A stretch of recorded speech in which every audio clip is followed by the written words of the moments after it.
Bueno, muy buenas tardes. ¿Cómo está el ánimo? ¿Bien? Mueven los hombros para que se relajen. ¿Ok? No se me queden dormidos. Vamos a abrir la Biblia, por favor, en el Salmo 27. Hoy nos toca el Salmo 27.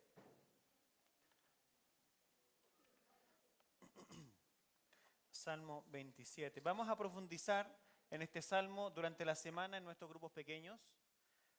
Mi propósito hoy día no es agotar cada versículo, porque este salmo es un poquito más extenso, pero sí darles una mirada general del salmo e invitarlos al corazón de este salmo y desde allí construir una explicación que a ustedes y a mí nos permita vivir la enseñanza de este salmo de forma práctica. ¿Vale? Esa es la idea. Vamos entonces al Salmo 27.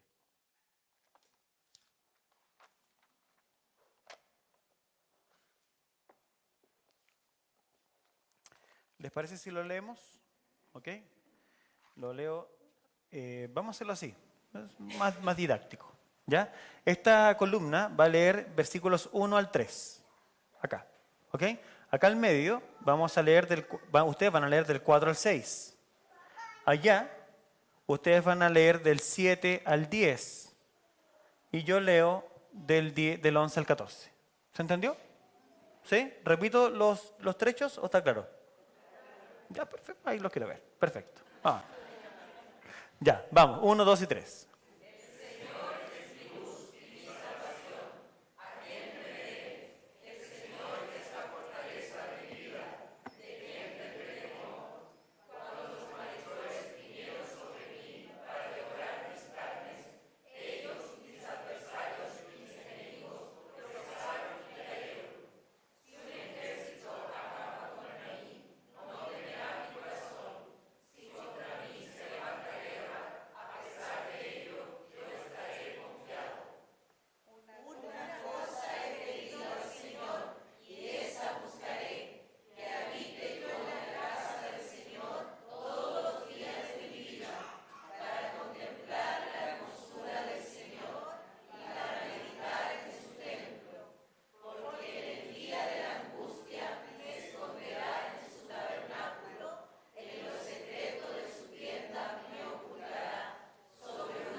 Señor, enséñame tu camino y guíame por senda llana, por causa de mis enemigos. No me entregues a la voluntad de mis adversarios, porque testigos falsos se han levantado contra mí, y los que respiran violencia.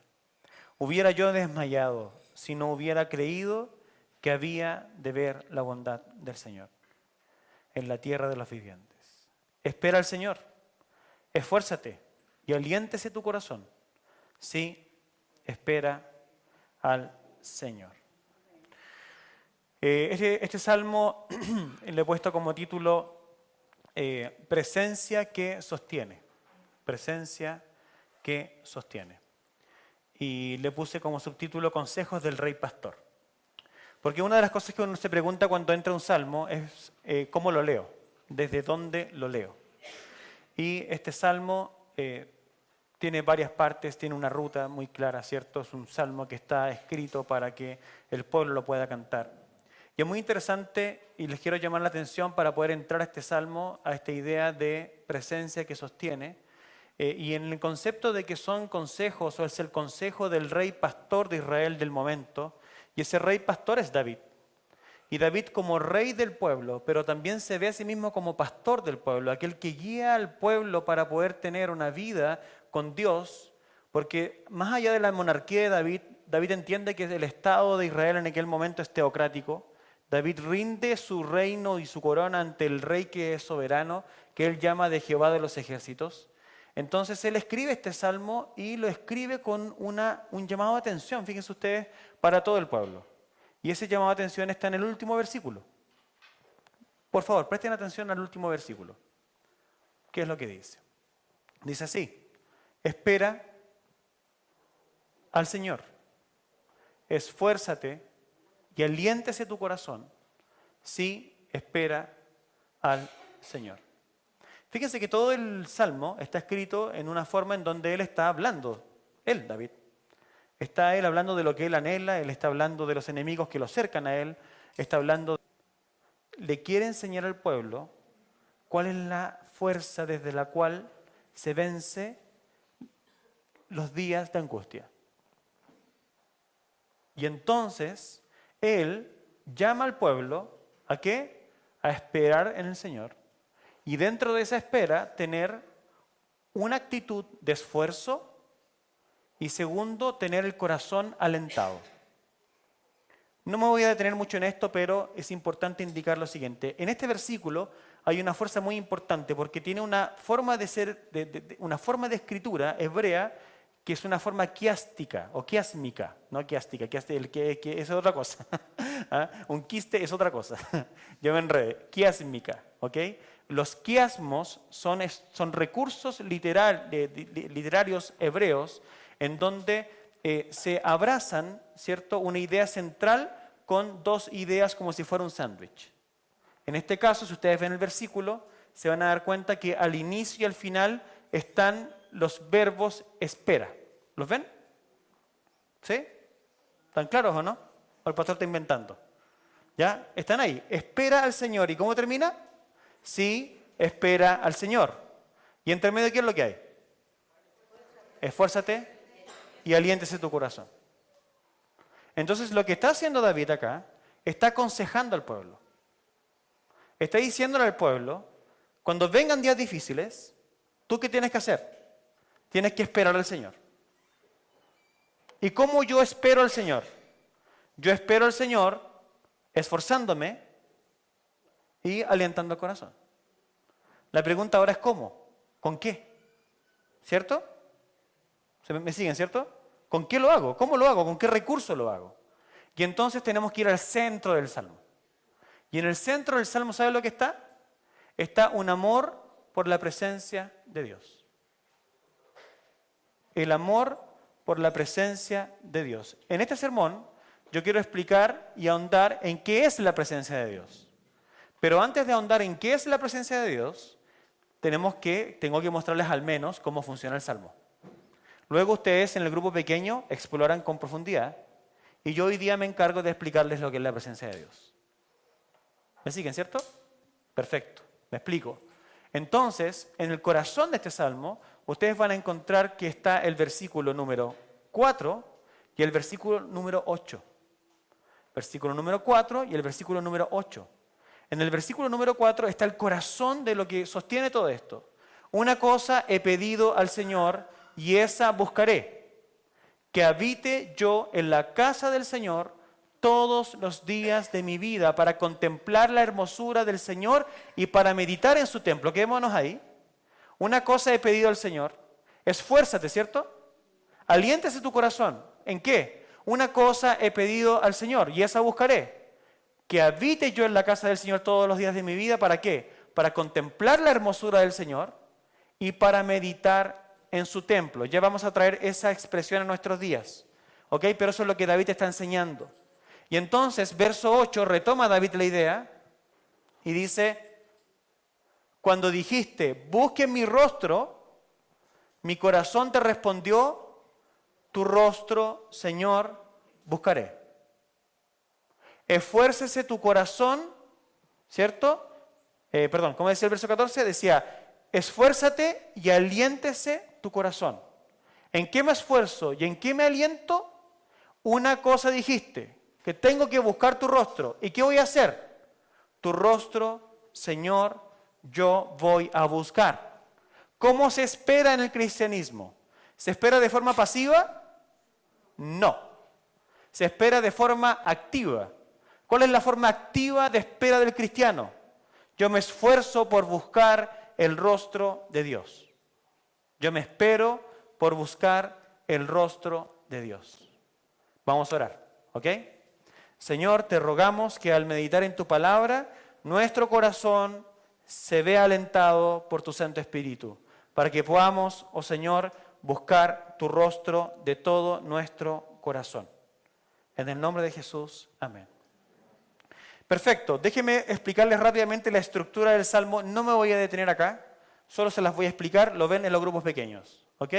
La estructura del Salmo que les voy a proponer para estudiarlo, simplemente en 3 movimientos, trato siempre de agrupar todo en 3, aunque el Salmo puede tener 4 o 5 movimientos, para que no se olviden, ¿sí? Para que sea más simple seguirlo, ¿ok? Pero aún así 3 formas que sean naturales para que podamos entrar en el texto. Lo primero que nosotros vemos es que efectivamente la presencia de Dios está sosteniendo todo esto. La presencia de Dios es la que sostiene la vida del creyente.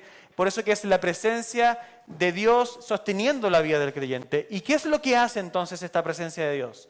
Reordena el miedo, punto 1. Reordena el miedo. Versos 1 al verso 3. Fíjense ustedes, verso 1 al verso 3. Dice, el Señor es mi luz y es mi salvación. ¿A quién temeré? El Señor es la fortaleza de mi vida. ¿De quién tendré temor? Cuando los malhechores vinieron sobre mí para devorar mis carnes, ellos, mis adversarios y mis enemigos, tropezaron y cayeron. Si un ejército acampa contra mí, no temerá mi corazón. Si contra mí se levanta una guerra, a pesar de ello yo estaré confiado. Muy interesante porque en el inicio de este salmo, David es extraordinario para escribir, ¿ok? Pero en el inicio de este salmo, ¿qué es lo que hace David? Nombra la adversidad, pero no la coloca como el centro, ¿cierto? Esa adversidad de alguna forma está sometida ¿a qué? A una expectativa de David, a una expectativa que es una realidad para David. ¿Cuál es la realidad para David? Dios se ha transformado en su luz. Dios se ha transformado en su salvación.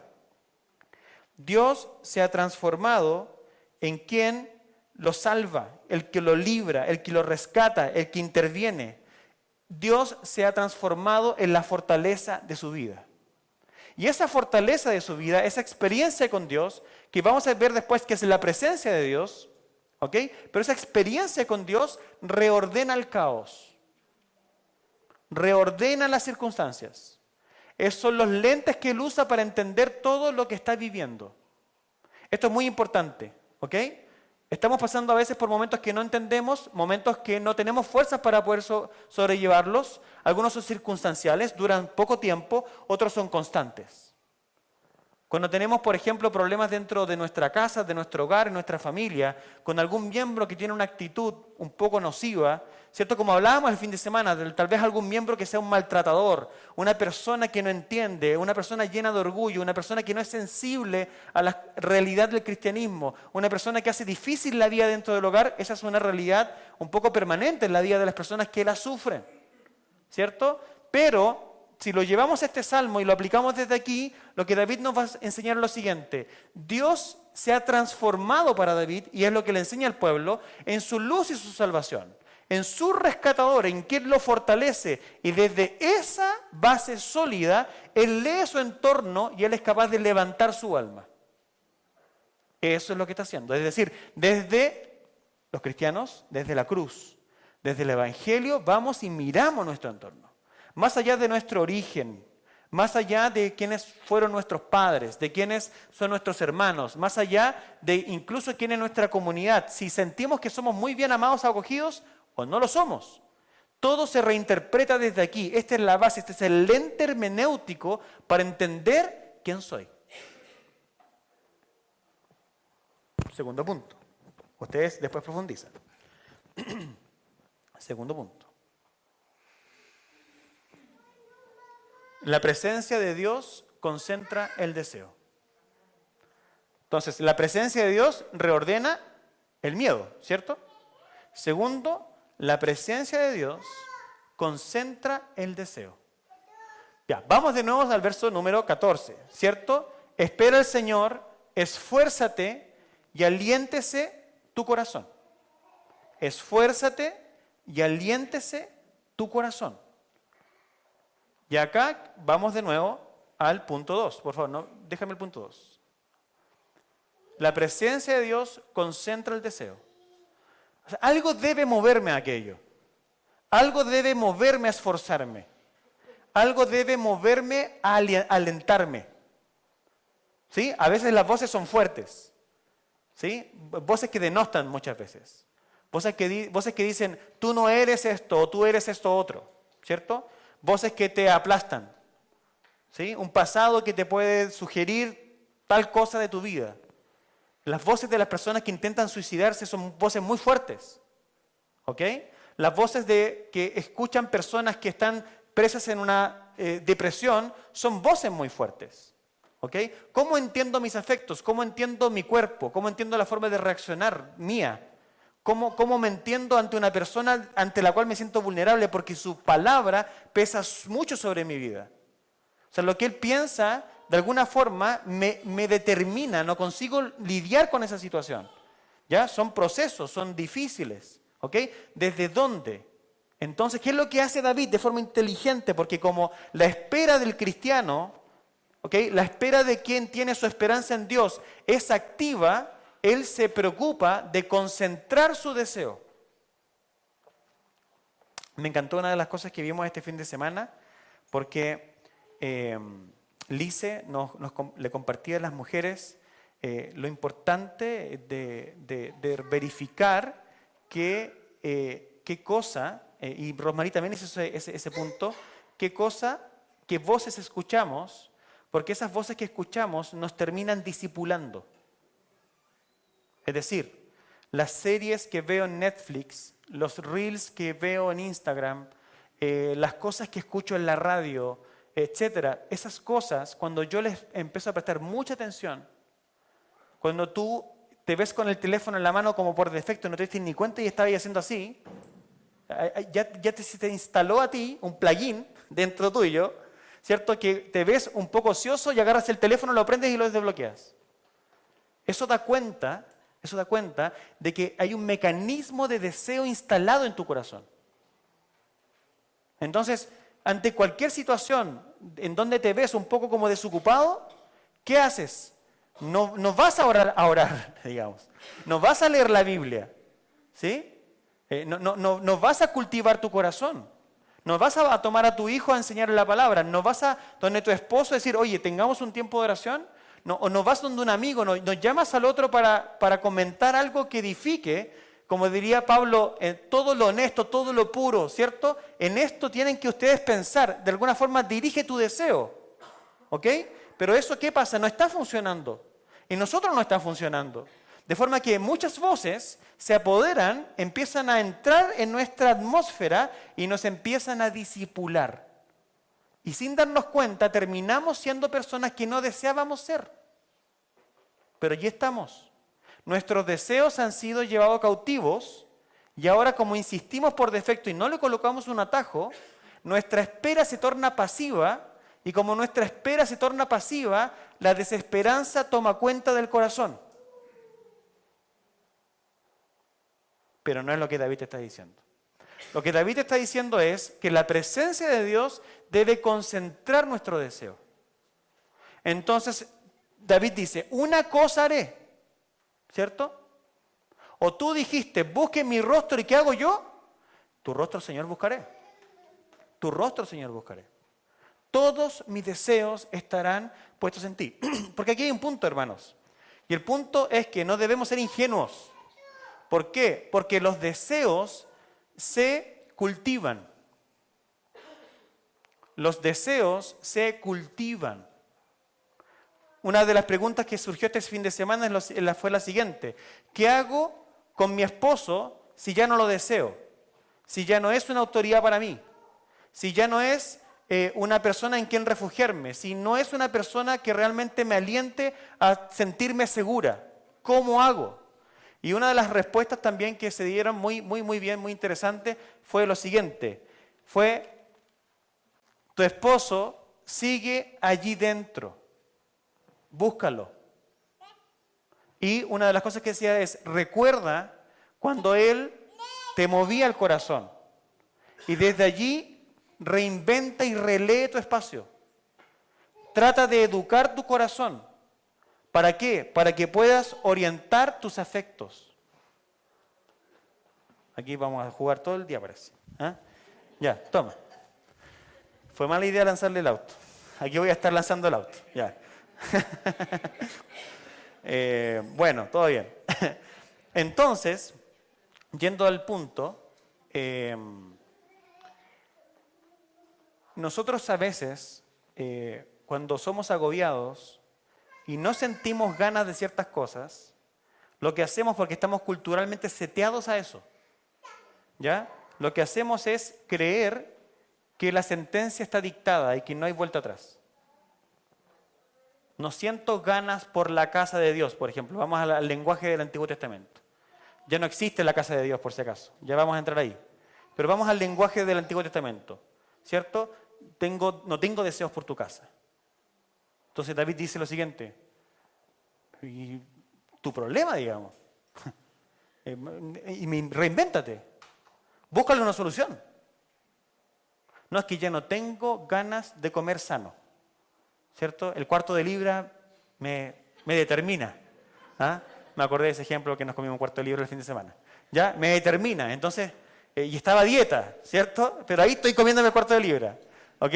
No, los deseos se ordenan, se enseñan. Uno le enseña al corazón a desear lo correcto.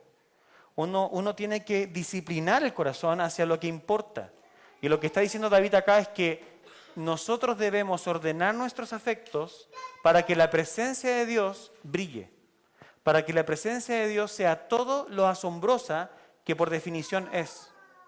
Ese es el punto. Ese es el punto. Ya voy a profundizar un poco más. Vamos entonces ahora al tercer movimiento porque me interesa que tengamos el plan completo. Tercero, la presencia de Dios sostiene en la tempestad. La presencia de Dios sostiene en la tempestad. En la última parte de este salmo, que podríamos tomarla, por ejemplo, desde el verso 7 en adelante, ustedes van a darse cuenta que la voz de David cambia. Entonces dice, escucha, oh Señor, mi voz cuando clamo. Ten piedad de mí y respóndeme. Ahí viene esta idea, ¿cierto? Cuando dijiste, busquen mi rostro, mi corazón te respondió, tu rostro, Señor, buscaré. Esta expresión está en un ambiente de batalla. ¿Ok? Por eso es que la presencia de Dios te sostiene en la tempestad. Hay una batalla aquí. Hay una batalla afectiva acá. Entonces, no, yo estoy en una lucha. Perfecto. Y en esa lucha, ¿qué es lo que ocurre? Todas las inestabilidades de la vida, estas voces de las cuales yo les hablaba, empiezan a gritar fuerte en tu corazón y en tu cabeza. No eres, no sirves, no eres aquello, Dios no te ama, no eres importante, no sirves para nada, nadie te quiere, todos te odian. ¿Ah? ¿Cierto? Todo eso empieza a dar vuelta en la cabeza. Perfecto, entonces, no escondas tu rostro de mí, no rechaces con ira a tu siervo. Fíjense ustedes cómo el clima cambia. ¿Ok? Pareciera que entonces está todo súper complejo acá. Tú has sido mi ayuda, no me abandones ni me desampares. ¿Dónde se está agarrando David? Oh Dios de mi salvación, porque aunque mi padre y mi madre me hayan abandonado, el Señor me recogerá. Y acá hay un punto importante. ¿Por qué? Porque todo pesa. Y David se pone en el caso, y le enseña al pueblo así también, puede incluso pasar que todo a tu alrededor no funcione y que incluso tu padre te abandone. Que no sería lo natural, ¿cierto? No sería lo que Dios no creó la familia para eso. Dios no creó la familia para que los padres abandonen a los hijos. Tampoco la creó para que los hijos se maten entre sí. Tampoco la creó para que el hombre pisotee a la mujer, ni a que la mujer mechonee al esposo, digamos. Dios no creó, no es el plan de Dios. Lo que está diciendo David es lo siguiente, aunque las estructuras creacionales no funcionen, Dios sigue siendo el mismo. Con todo, dice el texto, ¿cierto? Dice, porque aunque mi padre y mi madre me hayan abandonado, el Señor me recogerá. Es decir, lo que está haciendo David es lo siguiente, conozco la presencia de Dios, sé quién es Dios y sé que Dios no se puede negar a sí mismo. Por lo tanto, aunque todas las estructuras estén cayendo, hay una que es inconmovible. ¿Cuál es? Es Dios mismo. Y desde allí yo construyo y releo todo lo que me pasa. El Salmo parte de una manera un poco triunfalista, por decirlo así. Hay muchas cosas acosando. David reafirma, tú eres mi luz y mi salvación. Luego se centra en su deseo por la casa de Dios y su presencia. Luego las cosas se ponen complejas y David le enseña al pueblo, la presencia de Dios sigue funcionando también allí.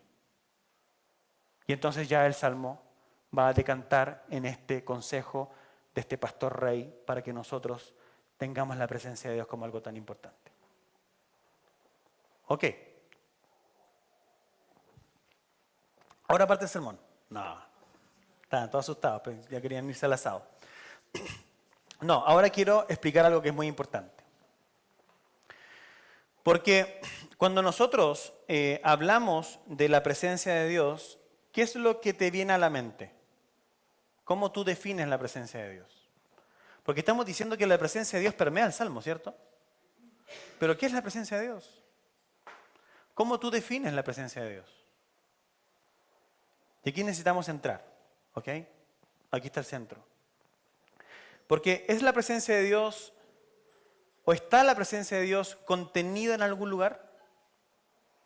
Yo les pregunto honestamente, para que se lo respondan. ¿Está la presencia de Dios contenida en algún lugar? ¿Dios habita en algún lugar? Los musulmanes, por ejemplo, van a la Meca una vez por año. Los cristianos no vamos, al parecer, por lo menos los cristianos evangélicos no vamos a ninguna parte. Algunos católicos romanos van a Roma. Es como un desafío de la vida para algunos. Algunos que pueden hacerlo, lo hacen. Sin duda que muchos evangélicos también, los que pudiéramos ir, iríamos a conocer por un tema cultural, pero no lo haríamos por un tema espiritual. No lo haríamos como vamos allá porque allá Dios habita, ¿cierto? Entonces, ¿Dios está confinado en algún lugar? Y la respuesta es no. Entonces, entonces, ¿de qué se trata? ¿Por qué David habla de la casa? ¿Por qué David habla de que, dice que una cosa él ha deseado, ¿cierto? Y ha pedido incluso, y esa va a buscar, que habite yo en la casa del Señor. ¿En qué está pensando David? En esos tiempos el templo no existía. Había un tabernáculo solamente. Recuerden que quien construye el templo es Salomón. Por tanto, en los días de David no hay un templo. Hay una tienda arriba del monte, en Jerusalén, en donde Dios sí, en esa época había puesto su presencia. Pero ¿cómo conjugamos esta idea? ¿Cierto? ¿Está la presencia de Dios contenida en un lugar? ¿Cómo entendemos la presencia de Dios? Pensé también, ya voy a entrar a responder, pero pensé también que para muchos la presencia de Dios es como una gran emoción. Cuando alguien habla de la presencia de Dios, sobre todo en nuestros días, en el mundo evangélico, muchas personas piensan que la presencia de Dios es sentir algo muy potente. Es como, wow, es como algo que te pasa, algunos tiritan, se caen al suelo. ¿Ok? Eso es la presencia de Dios, dicen algunos. ¿Es eso la presencia de Dios? ¿Es de eso lo que David está hablando? Y permítame hacer una bajada conceptual para que vamos a la Biblia ya a ver algunos versículos. Cuando nosotros hablamos de Dios, nosotros sabemos que Dios es omnipresente. ¿Cierto? Dios es omnipresente. Dios habita en todo lugar. Dios no es la creación. Dios hizo la creación para Él y para su gloria. Pero Dios habita en todo lugar. Ni siquiera el universo puede contener a Dios. El universo vive dentro de Dios. Dios está en todo lugar. En Él vivimos, existimos y nos movemos. Dios realmente es omnipresente. Pero lo que nosotros descubrimos en la Escritura es que la presencia omnipresente de Dios, particularmente en algunos momentos, se manifiesta temporalmente. La presencia de Dios se manifiesta en la vida de algunas personas de manera tangible. Esta omnipresencia pasa a ser una presencia manifestada y una presencia, ojo con esto, experimentada. Una presencia experimentada. Miren por favor los conceptos que usa David. ¿Qué le tiene que pasar a una persona para que diga que Dios es su luz? ¿Qué tiene que pasarle a una persona para que esta persona diga, Dios es mi luz? ¿Qué tiene que pasarle a una persona para que esta persona diga, Dios es mi salvación? Entonces, la presencia de Dios se experimenta en situaciones en donde Dios se nos revela. Porque la presencia de Dios no existe en ningún objeto. Dios es espíritu. Y los que le adoran deben adorarlo en espíritu y en verdad. ¿A qué nos está guiando David? ¿A qué David está guiando al pueblo? ¿Qué es lo que ocurre acá? Y entonces tenemos que desarrollar esto, y para poder desarrollarlo tengo que decir dos cosas. La primera es que esta explicación tiene una parte racional, es decir, la parte que yo les voy a poder explicar con palabras. Pero tiene otra parte espiritual, que ustedes tienen que discernir espiritualmente. Y aquí una advertencia. Dice Pablo a los Corintios que el hombre natural no puede percibir las cosas del espíritu porque le son locura, pues han de discernirse espiritualmente. Entonces yo cumplo mi parte. Yo explico lo que racionalmente se puede explicar. Y ustedes deben discernir espiritualmente. Es como diría Apocalipsis, ¿cierto? El que pueda oír lo que el Espíritu le dice a las iglesias, el que tiene oídos para oír, que oiga. Entonces, pero vamos al punto. Racionalmente hablando, lo que ustedes ven en el texto es que efectivamente David está traduciendo su experiencia, ¿ok?, a una disciplina. Porque él ha discernido a través de su vida personal, a través de ciertos encuentros con Dios, quién es Dios. Y esos encuentros con Dios han marcado su vida y le han dado una sensación de quién Dios es y cómo Dios se comporta. Esto es muy importante. ¿Por qué? Porque la Biblia, para los creyentes del Nuevo Testamento, es nuestra regla de fe y conducta, ¿cierto? Es decir, a través de la Biblia nosotros juzgamos todas nuestras experiencias. Pero las experiencias no se invalidan. Las experiencias se juzgan. Las experiencias no dejan de existir. Las experiencias se dan, están, existen. Dios se manifiesta a la vida de las personas que Él escoge a través de experiencias particulares. Experiencias que son personales. Experiencias que solo tú puedes discernir. Puntos de contacto en los cuales Dios se te manifiesta en tu vida y tú te das cuenta que Dios está allí contigo en ese momento particular y se te está revelando. Y esa situación, nosotros humanamente hablando, le damos un nombre. Decimos, Dios aquí se me manifestó como esto. Lo que yo entiendo es esto de lo que me está pasando. Y la continuidad de intervenciones de Dios en nuestra historia generan un caminar con Dios que nos termina en un hambre por Él.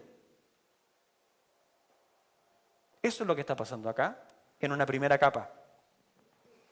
Hagamos un link, rápido, pero importante. Recuerden que los salmos están escritos en un contexto literario. Por tanto, el Salmo 27 no se puede entender sino a la luz de los salmos que vienen después y los salmos que vienen antes. Y una de las cosas que nosotros entendimos en el Salmo número 25 es que la generación de Jacob es una generación que busca su rostro. Eso fue lo que entendimos. Una generación que busca su rostro. Dice el Salmo 25 lo siguiente. Espérenme, estoy acá. Perdón, Salmo 24, verso 6. Salmo 24, verso 6. Tal es la generación de los que lo buscan, de los que buscan tu rostro como Jacob. ¿Se recuerdan? Ahí está. Tal es la generación de los que te buscan o buscan tu rostro como Jacob. Ahora David viene y dice lo siguiente. Dice, cuando dijiste, busquen mi rostro, mi corazón te respondió, tu rostro, Señor, buscaré. Entonces David está diciendo que hay una experiencia que une a la generación de Jacob. Y es la experiencia de encontrarse con Dios y de buscar su rostro, porque esas experiencias con Dios, esos encuentros con Dios, generan cada vez más hambre y más voluntad de estar con Él en los que le buscan. Vamos a Génesis, para que esto tome sentido. Vamos a volver a la vida de Jacob brevemente para explicar lo que está pasando acá. ¿Ok? Ustedes profundicen en sus casas. Hay tres experiencias de Jacob que son muy determinantes. ¿Ok? Y podríamos definirla de esta forma como estaciones. Tenemos así, Betel, Peniel, Betel. ¿Ok? Vamos a aprender juntos, ¿ok? Para que cuando lo expliquen después en la calle. Betel, Peniel, Betel. Repítanlo, por favor. 1, 2, 3. Betel, Peniel, Betel. ¿Y aquí pasó en Betel, en Peniel y en Betel? ¿Ok? Jacob, si ustedes van al Génesis, ¿ya? Si van al Génesis, yo les voy a apuntar los capítulos, ustedes después los leen en su casa. Si ustedes van a Génesis y van en particular al capítulo 28, tenemos el primer evento Betel. ¿Ok? Génesis 28, el primer evento Betel. Luego, si ustedes avanzan en la escritura, ustedes van a encontrarse con Génesis 32 y allí tenemos Peniel. ¿Ok? Génesis 32, verso 22, tenemos Peniel. Y luego, si siguen avanzando, hasta Génesis 35, ustedes tienen de nuevo Betel. ¿Se recuerdan? Entonces tenemos Génesis 30, Génesis 32 y Génesis 35. Tarea para la casa. Tarea para el grupo pequeño. Vaya con este capítulo leído, o estos 3 capítulos. ¿Vale? Rápidamente, ¿qué es lo que está ocurriendo acá? Recordemos, permiso que tengo mucho valor. Recordemos que Jacob es un tipo tremendamente no creyente. ¿Ok? Es un tipo tremendamente temeroso. Es un tipo tremendamente ¿qué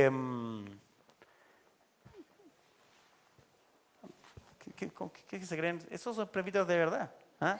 ¿Ah? ¿Ah? ¿Ah? Atento, atento, bien, bien. No, Christopher se ganó una perlita. No.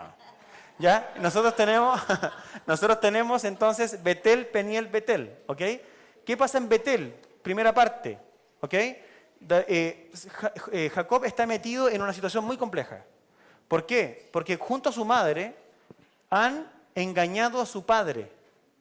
Y la bendición que era para Esaú se fue sobre la cabeza de Jacob. Entonces, esta situación ha generado que Esaú quiera matar a Jacob. Y lo que le dice la mamá, para poder evitar que lo maten, es anda a esconderte a Padán Aram, donde está mi hermano, ¿cierto? Y escóndete allá porque Esaú te quiere matar. Y escóndete allá hasta que se le pase. Hasta que se le pase. Entonces Jacob, todo temeroso, huye y va de camino a Padán Aram. Y cuando va de camino, como es un camino largo, estamos hablando de una época antigua en donde no estaban las cantinas ni lugares para llegar a dormir, se queda dormido debajo de un árbol. Y cuando se queda dormido debajo de un árbol, vayan por favor al versículo 10 del capítulo 28 de Génesis. Cuando se queda dormido debajo de un árbol, él sin tener ninguna noción personal de Dios, es decir, él ha escuchado cosas de Dios, pero él no tiene ninguna fe propia. Él no tiene fe propia. Él ha escuchado solamente acerca de Dios. ¿Qué es lo que ocurre? Lo que ocurre es que dice que cuando Jacob salió de Beerseba y fue para Harán, llegó a cierto lugar y pasó la noche allí, porque el sol se había puesto como una de las piedras del lugar, tomó una de las piedras del lugar, la puso de cabecera y se acostó en aquel lugar. Y dice entonces que Jacob tiene un sueño. Se acuesta a dormir. Y en ese sueño, ¿qué es lo que pasa? Dios se le revela. Dios se le revela. Seguramente Jacob había escuchado la historia de Abraham. Jacob había escuchado la historia que su padre Isaac le había contado. Seguramente desde Adán hasta ellos. ¿Ok? Porque esa historia está en la boca de todos esos descendientes. Se van contando generación tras generación la historia. Por tanto, es una persona que conoce, fue a la escuela dominical de la época. ¿Ok? Conoce a Aram, conoce a Matusalem, conoce un montón de gente. ¿Ok? Pero no le hace sentido nada, todo está lejano. Y entonces en ese sueño Dios se le manifiesta personalmente. ¿Y qué es lo que ocurre? Fíjense ustedes, verso 12. Tuvo un sueño y vio que había una escalera apoyada en la tierra cuyo extremo superior alcanzaba hasta el cielo. Por ella los ángeles de Dios subían y bajaban. No entendía nada. El Señor estaba de pie junto a él y dijo: yo soy el Señor, el Dios de tu padre Abraham, el Dios de Isaac. La tierra en la que estás acostado te la daré a ti y a tu descendencia. También tu descendencia será como el polvo de la tierra. Te extenderás hacia el occidente y hacia el oriente y hacia el norte y hacia el sur. Y en ti y en tu simiente serán bendecidas todas las familias de la tierra. Ahora bien, yo estoy contigo, te guardaré por donde quiera que vayas y te haré volver a esta tierra. No te dejaré hasta que haya hecho lo que te he prometido. En el sueño Dios se le revela, le muestra a Jacob que él es parte de una descendencia especial que él está forjando y le anuncia una promesa pactual sobre su vida que Jacob no se la ganó en ninguna parte. Entonces Dios se le revela como un Dios de misericordia y verdad y Jacob empieza a tener temor de lo que está ocurriendo. Jacob empieza a entender que el lugar en donde está es un lugar santo. Despertó Jacob de su sueño, verso 16, y dijo, ciertamente el Señor está en este lugar y yo no lo sabía. ¿Qué es lo que está pasando acá? El germen, por decirlo así, la semilla del nacimiento espiritual está implantándose en su corazón y él empieza a darse cuenta que su vida, que su historia, tiene una lectura espiritual también. Solo que todavía esta información no le decanta. ¿Me explico? Tiene un primer encuentro con la divinidad, pero todavía no le decanta completamente en su corazón. Entonces él se va donde Labán y pasan estos 14 años que todos ya hemos hablado acá, donde se casa primero con una de las niñas, luego con la otra, y tiene todo un conflicto con Labán y las ovejas se multiplican y queda la embarrada. Labán empieza a pensar de que a Jacob le va bien mientras a él le va mal, todo el conflicto, y a él se le ocurre huir 14 años después. Han pasado 14 años. O sea, la vida con Dios se construye por etapas. Y Dios nos va buscando de manera progresiva en nuestra vida. De forma progresiva empieza a actuar en nosotros para que nos empiece a caer la teja, porque al principio no entendemos lo que está pasando. Al principio tenemos una noción de que Dios está allí, que Dios nos está llamando, tenemos una primera experiencia con Él, pero no terminamos de decantar lo que nos está ocurriendo. Y entonces, ¿qué pasa? Llegamos a Peniel. Él está huyendo, está lleno de temor porque del otro lado del río está su hermano que viene con una gente enorme y siente que lo va a matar. ¿Por qué? Recuerden que su hermano lo quería matar. Entonces, ¿qué es lo que hace Jacob? Busca el rostro de Dios.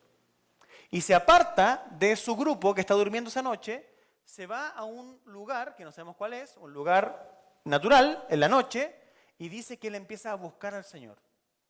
Eso significa que seguramente él estuvo orando. Seguramente él estuvo diciéndole, Señor, mira mi temor. Señor, mira lo que me está pasando. Y seguramente se acordó de la promesa y del sueño que tuvo. Y se acordó, Señor, tú me dijiste que... Estoy pensando que él dijo eso, no sé si lo dijo, ¿vale? Pero seguramente sí, porque es una palabra que está sobre su vida. Y si nosotros tenemos el relato del Génesis en esa secuencia, es porque después se transmite en esa secuencia. Es decir, Jacob se tiene que haber acordado de lo que le ocurrió y eso le dio significado a lo que estaba viviendo. Entonces Jacob está ahí orando a Dios, está persistiendo en oración y entonces se le aparece el ángel del Señor. Y el ángel del Señor le cambia el nombre. Ya no te llamarás Jacob, sino ahora serás Israel. ¿Y recuerdan? Y le toca el lado, le disloca el muslo y queda con una marca y con una cojera para el resto de su vida. Acto seguido de ese evento, ¿qué es lo que viene? Esto es muy importante, tenemos que construir acá, ¿vale? Pero va a cruzar el río, está del otro lado Esaú, y ¿qué es lo que pasa? Esaú lo agarra a combos. No pasa eso. Lo que pasa es que Esaú le da un abrazo y un beso. Ya, esto es muy importante, ¿por qué? Porque luego del encuentro con Dios, Dios acomoda las circunstancias para manifestar su gracia y que la experiencia espiritual que se ha tenido es verdadera. ¿Me explico? Entonces, Jacob cruza, se encuentra con este evento en donde lo que debía pasar no pasa y esto marca su corazón. Pasan entonces algunos días y del Señor de nuevo se le aparece a Jacob. Y ahora se le aparece a Jacob en Génesis 35. ¿Y qué es lo que ocurre? Entonces Dios dijo a Jacob, levántate, sube a Betel. O sea, vuelve al origen. ¿Ok? Pero ahora Jacob tiene 14, 15 años más. Entonces él ha cultivado una madurez en su vida. Y esa madurez lo lleva a Betel. ¿Y qué es lo que pasa en Betel? Miren, esto es muy importante, hermanos. Porque aquello, hasta aquí, Jacob tiene una búsqueda puntual de Dios ante circunstancias amenazantes, pero él no tiene una disciplina de buscar a Dios y esperar en Él. ¿Ok? No la tiene. ¿Sí? Vivía como pajarito. ¿Ok? Como los hermanos que de repente llegan aquí el domingo y viven como pajaritos en la semana y ven y se alimentan, son discipulados por la cultura y llegan el próximo domingo acá a escuchar algo más y entre medio ni saben ni idea qué les pasó. Vivía como pajarito. Así estaba Jacob, como pajarito. Y aquí Jacob le cambia la vida. ¿Por qué? Porque llega Jacob a un punto en donde Dios le habla al corazón y lo pone en orden. Él le dice, ya Jacob, levántate. Se acabó la escuela primaria. Vamos a la graduación. ¿Y qué es lo que tienes que hacer, Jacob? Levántate, sube a Betel y habita allí. Y haz allí un altar a Dios que se te apareció cuando huías de tu hermano Saúl. Es decir, Jacob, ya, pongamos la vida en orden. Empieza a darte cuenta de todo lo que has vivido, ponle nombre a lo que has vivido y date cuenta que soy yo quien está en tu vida. ¿Y ahora qué tienes que hacer, Jacob? Ordena tu vida. Vamos a la madurez, Jacob. ¿Por qué? Espera en el Señor. Esfuérzate y afirma tu corazón. Ponte serio, Jacob. ¿Y entonces qué pasa? Y Jacob dijo a los de su casa y a todos los que estaban con él, quiten los dioses extranjeros que hay entre ustedes. Hasta ese momento, los ídolos convivían con ellos. Es decir, hubo 14, 15 años de su vida en donde él tenía una noción de Dios, pero su vida no estaba en orden. ¿Sí? O sea, vivía como bajo sus propias definiciones. Vivo el amor bajo mis definiciones. Vivo el sexo bajo mis definiciones. Vivo mi identidad bajo mis definiciones. 14 años de cuerda, donde Dios, con su misericordia, le da cancha a Jacob para que él vaya descubriendo quién es Dios. Y aquí Dios le dice, se acabó. Ordena tu vida delante de mí. ¿Y qué es lo que hace Jacob? Manda que todo el mundo se cambie ropa y que todo el mundo se deshaga de los ídolos. Ya, ¿por qué estoy dándome todo este tiempo de contarte historia? Porque lo que les estoy diciendo, hermanos, es que este salmo está escrito por un hombre que ya se dio la vuelta a manzana completa. Y nos está diciendo lo siguiente: si hay algo importante para tu vida como cristiano y tú estás aquí hoy día realmente porque me quieres seguir y quieres tener una vida conmigo, discierne espiritualmente tu vida conmigo. Discierne espiritualmente los pasos por los cuales has andado, las veredas por donde has andado. Ponle nombre, discierne mi presencia en tu caminar. Tú eres un forastero, dice el salmista en el Salmo 119, no apartes de mí tu palabra porque soy forastero en esta tierra. Es decir, te entiendes como un ser vulnerable y ahora quieres depender de estas intervenciones de Dios a tu vida, por tu vida, para que tú puedas caminar conforme a Él. ¿Por qué? Porque esa presencia de Dios que se ha manifestado en tu caminar de manera puntual tiene que hacerte sentido. Y tú tienes que deberte y entregarte a Él por ese amor inconmensurable que Dios te manifiesta a ti. Antes de Jesús, el tabernáculo, el templo, formaban lugares especiales porque a través de esos lugares Dios enseñaba al pueblo la disciplina espiritual. Entonces, por eso que David dice, ¿cierto?, que una cosa él desea, es contemplar tu casa, estar allí y la hermosura de tu santuario. Pero ojo, ¿por qué? Porque Jacob llama casa de Dios ¿a qué lugar? A la parte de debajo de un árbol. Y a la tierra que le significaba todo ese lugar. Esta es casa de Dios, dice, puerta del cielo. No había nada. ¿Cuál es la casa de Dios desde el punto de vista del Antiguo Testamento? El lugar en donde Dios se te manifestaba. Y eso te hacía tomar cuenta y un sentido espiritual de lo que te pasaba. Esta idea va creciendo con el tiempo. Cuando llegamos a los tiempos de David, el tabernáculo tiene un sentido especial, sin duda. ¿Saben por qué? Y aquí viene un punto. Porque lo que David quiere hacer es recrearse en su casa, ¿cierto? Eso dice, me quiero recrear en tu casa, quiero meditar en tu presencia. Eso es lo que quiero hacer. Una cosa he pedido al Señor y esa buscaré, que habite yo en la casa del Señor todos los días de mi vida para contemplar la hermosura del Señor y para meditar en su templo. ¿Qué pasaba en el templo, hermanos? ¿Qué pasaba en el tabernáculo? Se ofrecían sacrificios. Pero como las cosas espirituales se disciernen espiritualmente, lo que David no veía en los sacrificios, o David no se concentraba solamente en el mal olor de la carne quemada. Porque les digo una cosa, en ese lugar había mucho olor a carne quemada. En ese lugar corría la sangre. O sea, no era tan romántico el tema. O sea, tú ibas a ese lugar y sacrificios y era complicado. Pero David ve algo más allá de eso. David espiritualmente entiende que allí se está prefigurando algo que tiene relación con el perdón de Dios. Entonces, cuando David está hablando de que él ama a la casa, ese lugar en donde Dios se manifiesta, él está diciendo, esos sacrificios, eso que está ocurriendo allí, me hablan de tu amor. Y yo quiero meditar en eso y crecer en eso. Fíjense cómo esto toma sentido ahora en el Nuevo Testamento. Los quiero dirigir para acá para poder amarrar y concluir. ¿Vale? A los que tienen hambre. Denme 2 minutos. Juan, el apóstol Juan, toma estas cosas y las aterriza para nosotros. Vayan por favor a Juan. Voy a darme el tiempo porque algunos están recién entendiendo esto. Vamos a Juan. Juan dice, Juan 1:14. ¿Qué dice Jorge Petit? El verbo se hizo carne. ¿Y qué hizo el verbo? Habitó entre nosotros. ¿Cuál es la palabra habitar usada acá en el texto original?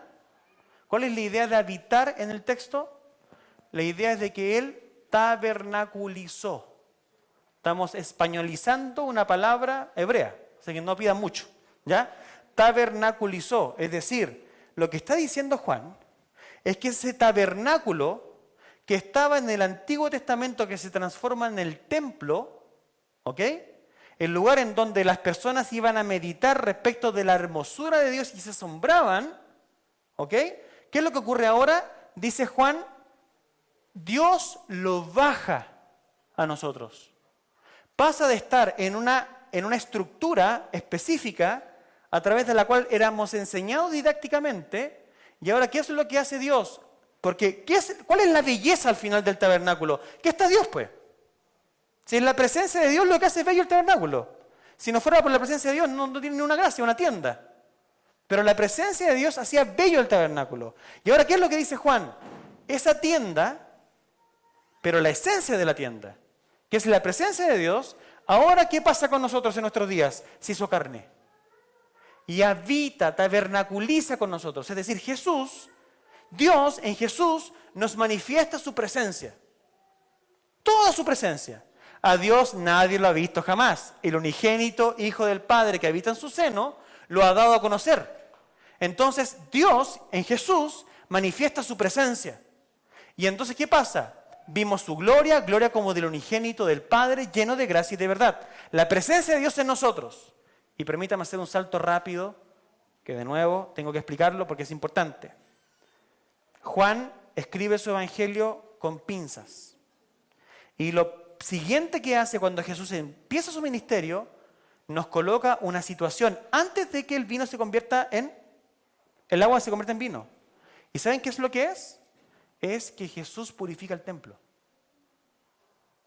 ¿Se acuerdan de eso, no? Los que estudiaron Juan. Purifica el templo. Y entra al templo y purifica el templo. Y se genera un debate en el templo. ¿Por qué? Porque él decía que él podía derribar el templo y levantarlo, ¿en cuántos días? En 3. Entonces aquí estamos en un momento de transición importante para que tú entiendas qué es la presencia de Dios. ¿Ok? ¿Por qué? Porque hasta ese momento toda la atención de todos los creyentes estaba enfocada en ese lugar. Ese lugar era el lugar en donde la omnipresencia de Dios se manifestaba de manera objetiva. En ese lugar donde se hacían los sacrificios. Era tanto así que para la Pascua, ustedes sabían que más de 1 millón de personas iban de todas partes del Mediterráneo a peregrinar a Jerusalén. Y pues que me quede corto, estoy diciendo 1 millón porque no me acuerdo bien de la cifra, creo que eran 3. Pero digámoslo en 1 millón. 1 millón para esa época es mucha gente. Era mucho sacrificio. Todo el mundo iba porque allí estaba la presencia del Señor. Entonces viene Jesús y dice ahora que el templo Él lo va a derribar y lo va a levantar en 3 días. Entonces hay una transición. ¿Por qué? Porque la transición nos quiere llevar a la esencia del corazón de Jacob. Porque nosotros somos la generación de Jacob. Nosotros somos el nuevo Israel, el Israel espiritual. ¿Y qué es lo que hacía el Israel espiritual? El Israel espiritual, que está prefigurado en Jacob, busca al Señor donde cae la noche. Por favor, entiéndame esto. Busca al Señor donde cae la noche. En el peregrinaje busca al Señor. En el peregrinaje arma un altar. Adora al Señor donde planta el pie. Y eso ya estaba prefigurado en Abraham. Abraham donde iba hacía un altar y le ponía un nombre y hacía sacrificios a Dios. Y nosotros somos descendientes de Abraham. Entonces, ¿qué pasa acá? Jesucristo, todos sabemos esto, no estaba hablando de ese templo de piedras, sino que está hablando de ¿cuál templo? De su propia vida. Porque Él es el templo. Jesús se manifiesta como el templo. Entonces cuando le atraviesan el costado, el velo se rasga. Porque el templo es Él. Y Pedro va a decir que nosotros somos edificados como casa espiritual, siendo la piedra angular, ¿quién? Jesús, Cristo. Es decir, todo eso que estaba simbólicamente representado en el Antiguo Testamento en un lugar espacial específico, ahora toma una dimensión espiritual. Porque llegó la hora en donde los verdaderos adoradores adorarán al Padre en espíritu y en verdad. Y la hora es ahora, dice Jesús a la mujer samaritana.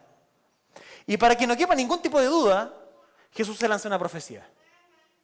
Y Jesús dice que en breve el templo y la ciudad van a ser destruidas. Y va a ser saqueada. ¿Y qué pasa cerca del año 70 después de Cristo? El templo de Herodes, al cual todo el mundo iba, es saqueado y es destruido y no queda piedra sobre piedra. ¿Sabían ustedes que el muro de los lamentos, que tanta gente va allá a lamentarse, se cree lo siguiente? El muro de los lamentos no es una construcción original de Salomón. El muro de los lamentos es un muro de contención que construyó Herodes. Es decir, Dios en su providencia se aseguró de que ningún objeto sagrado de los tiempos del Antiguo Testamento permaneciera hasta el día de hoy. No hay arca, no hay pan, no hay incienso, no hay nada. ¿Por qué no hay nada? Porque hoy día la iglesia habita en Dios y Dios habita en ella. Entonces cuando Jesucristo dice que Él se va de este mundo, todos los discípulos se afligen. Y Jesús les dice, tranquilo, no se turbe vuestro corazón ni tenga miedo. Creed en el Padre, creen también en mí. Si no hubiera muchas moradas en la casa de mi Padre, yo no los hubiese dicho que voy a preparar casa para ustedes. Y en más, acto seguido, habla del Espíritu Santo. Y habla que el Espíritu Santo es el nuevo consolador, es el nuevo paracletos, es decir, Jesucristo era un consolador para su gente, era Dios con ellos. Y ahora, ¿qué viene a hacer Jesucristo? Dice lo siguiente, el Espíritu Santo es mi presencia con los creyentes donde quiera que ellos estén. Entonces, los creyentes del Nuevo Testamento somos piedras vivas. Somos piedras vivas. Y dice el apóstol Pedro que nosotros debemos ser construidos como casa espiritual. Y eso a nosotros nos tiene que dar, o tiene que sernos sinónimo de absoluta libertad. Absoluto empoderamiento. ¿Por qué? Porque nuestra vida en Dios es en la comunión del Padre, del Hijo y del Espíritu Santo. Vivimos en el Espíritu. El Espíritu está en nosotros, el Espíritu está con nosotros y el Espíritu nos capacita para vivir la voluntad de Dios. ¿Cómo se discierne eso, hermano? Espiritualmente. Tú tienes que discernir esto espiritualmente en tu vida. Tú tienes que aprender a caminar con Dios y deleitarte en el Espíritu Santo. Ahora bien, algo que me falta que es importante. Dice David, una cosa yo me he propuesto, y esa buscaré, habitar en tu casa. ¿Y qué más? Y meditar en tu hermosura y en tu templo. ¿Qué significa eso para el creyente? Nosotros, los creyentes del Nuevo Testamento, tenemos una vida centrada en el Evangelio.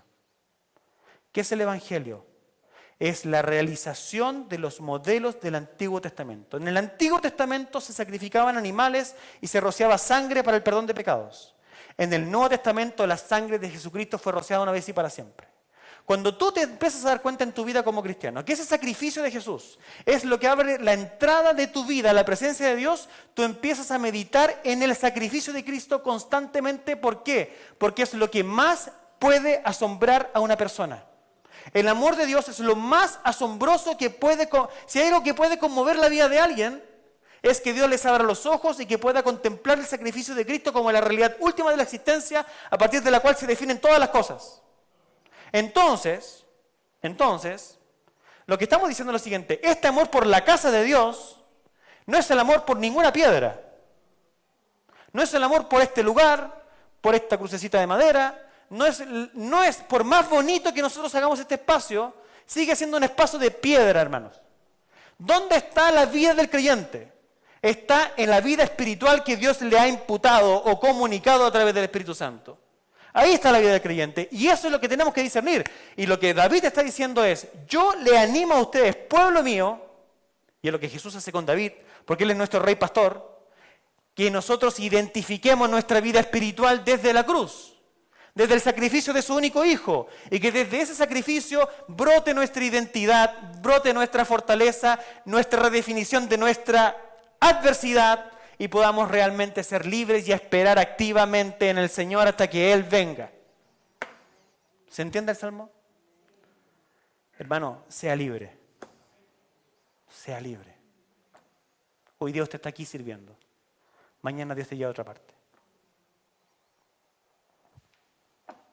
Hoy día tú estás acá y mañana te mueres. Pero la presencia de Dios está dentro de ti. Él está con nosotros todos los días hasta el fin del mundo. Y lo que nosotros tenemos que hacer si queremos madurar es tomar el consejo de este rey pastor y abrazar la presencia de Dios, descubrirla. Y para eso tú necesitas apagar tu teléfono, para eso tú necesitas apagar tu Netflix, tú necesitas apagar tu computador y necesitas entrar un momento a solas con Dios. Si tú no tienes un tiempo a solas con Dios, no vas a poder decantar esto. Cuando yo tengo una semana muy ruidosa, yo ya sé que algo anda mal. Y desesperadamente busco un lugar de quietud. La Alicia nos contaba que buscaba el baño del trabajo. Bendito baño del trabajo, decía ella. Porque ahí se escondía. Todos necesitamos un lugar, hermanos. Y ese lugar es un lugar santo. Aunque sea el baño. Porque ahí estamos ¿en qué? Buscando al Señor. Y de esa presencia vivimos. Esa presencia nos sostiene. Vamos a orar, pónganse de pie. Y por la hora vamos a orar y terminar. ¿Ok? Señor, agradecidos estamos por ti, por tu palabra en nuestro corazón y por lo que has hecho en la cruz, porque somos libres y dependemos solo de ti. Gracias, Señor, porque hoy día nosotros somos la nueva generación de Jacob, gente invitada a buscar tu rostro. Y queremos responder como David: sí, Señor, dijiste que buscáramos tu rostro, ok, tu rostro buscaremos. Que el Dios de paz, hermanos, que levantó de los muertos a nuestro Señor Jesucristo, les llene su corazón, les llene de amor, les llene de bondad, les llene de templanza, de mansedumbre. Esa es la belleza que brota desde este nuevo templo que es el mismo Señor en nosotros. El antiguo templo brillaba por las bellezas de piedras y de piedras preciosas. Este nuevo templo que eres tú y que soy yo debe brillar a través del dominio propio, del amor, de la mansedumbre, de la templanza. Oh Dios, llénanos de eso. Llénanos de ti, Señor. Que el amor de Dios, nuestro buen Padre Celestial, que la gracia de nuestro Señor Jesucristo y que el consuelo de su Santo Espíritu estén sobre todos ustedes, Iglesia de Dios, los que estamos hoy aquí reunidos y los que están dispersados hasta el fin del mundo. Amén. Nos vemos este viernes en la vigilia. Dense un abrazo y que tengan un buen domingo.